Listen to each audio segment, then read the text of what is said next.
Salam guys! For today's video ay magluto naman tayo ng masarap at masustansyang gulay. Wala nga palang dialysis si Habi sa araw na ito. Kaya pagka-uwi niya ng lunch break galing trabaho, ay dumaan na nga siya para bumili nitong gulay. Dahil nga 2 araw tayong sunod-sunod na nag-ulam ng curry, ay ito na namang gulay ang uulamin natin. Hindi rin naman kasi pwede kay Habi na palaging nagugulay. Lalong-lalo na kapag ganitong mga green and leafy na gulay. Saka na rin mga prutas kasi tumataas yung potassium niya. At kapag mataas yung potassium, delikado naman yung puso. Kaya naman ina-alternate ko talaga yung mga inuulam namin nang sa gayon ay balance yung diet ni Habi. Nung mga unang araw nga na nagkasakit si Habi, wala talaga akong kaalam-alam at ka-idea-idea kung ano ba talaga yung tamang pagkain ng pwede sa kanya. May nakapagsabi na wag ko daw pakainin ng maalat. Meron ding nakapagsabi na wag ko daw pakainin ng matamis hanggang sa nilutuan ko siya ng ulam na halos walang lasa at pati na rin yung mga iniinom niya na maiinit, halos wala na ring lasa kasi sobrang konting-konti lang talaga yung nilalagay kong asukal. Yung ending naman ay mas lalo siyang nangangayaya, yung tipong gutom na gutom siya pero wala siyang ganang kumain kasi hindi niya naman na-appreciate yung mga kinakain niya. Hanggang sa palaging sumasama yung pakiramdam niya, dinala ko na naman siya ulit sa ospital. At ang resulta nga ay bumaba yung sodium at sugar level ng katawan niya. So, kinakailangan na naman naming magstay ng mga ilang araw sa ospital. At dahil nga drop yung sugar at sodium level niya, yung mga nakikita kong pinapainom sa kanya ng doktor, may 3 times a day yun na 2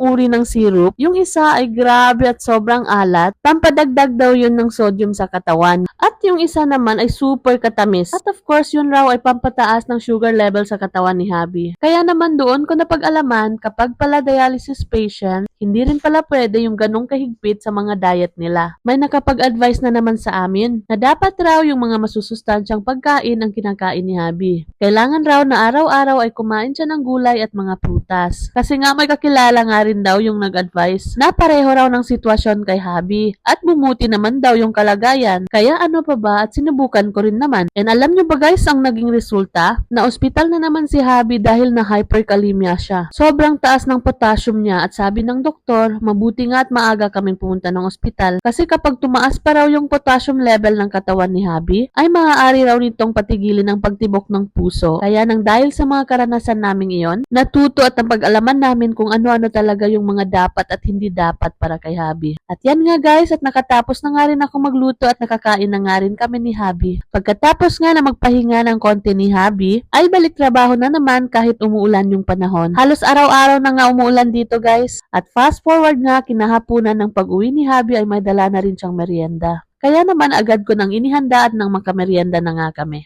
Nang kinagabihan naman, ang sabi ni Habi ay wag na nga raw akong magluto ng ulam. Kasi na-miss niya raw kumain nitong barbecue. Paminsan-minsan na nga lang rin kami kumakain ng ganito. Kasi nga sobrang pinaprioritize namin yung pagluluto sa bahay. At dahil nga gustong-gusto niyang kumain nito, ay bumili na nga rin kami. Chicken wings nga pala yung in-order ni Habi. At sa akin naman yung atay at puwet ng manok. Medyo malayo-layo nga tong binilhan namin kahit marami namang nagtitinda sa malapit. Paano ba naman kasi maayos yung pagkaluto nila dito at fresh yung mga manok nila, hindi frozen. At isa na din yung panalo sa kanila ay yung sauce nila, super sarap. Kaya naman bukod sa mura na ay super sarap pa. Pagkatapos nga naming nakabili ay agad na nga kaming umuwi dahil lumalakas na nga rin yung hangin at parang uulan na naman ng malakas. At habang naghahanda nga ako dyan guys ay sobrang bango talaga. Kumuha na nga rin ako kaagad ng kanin at si Habi nga rin nandito kanina pa naghihintay. At pagkatapos nga naming magdoha ay agad na nga kaming kumain. Ika nga ni Habi hindi pa nga rin daw nagbabago yung lasa kahit matagal-tagal na nga rin kaming hindi nakabili doon. Kaya naman pala mas marami nang bumibili at kumakain ngayon. Dahil karamihan kasi sa mga nagbebenta ng pagkain dito,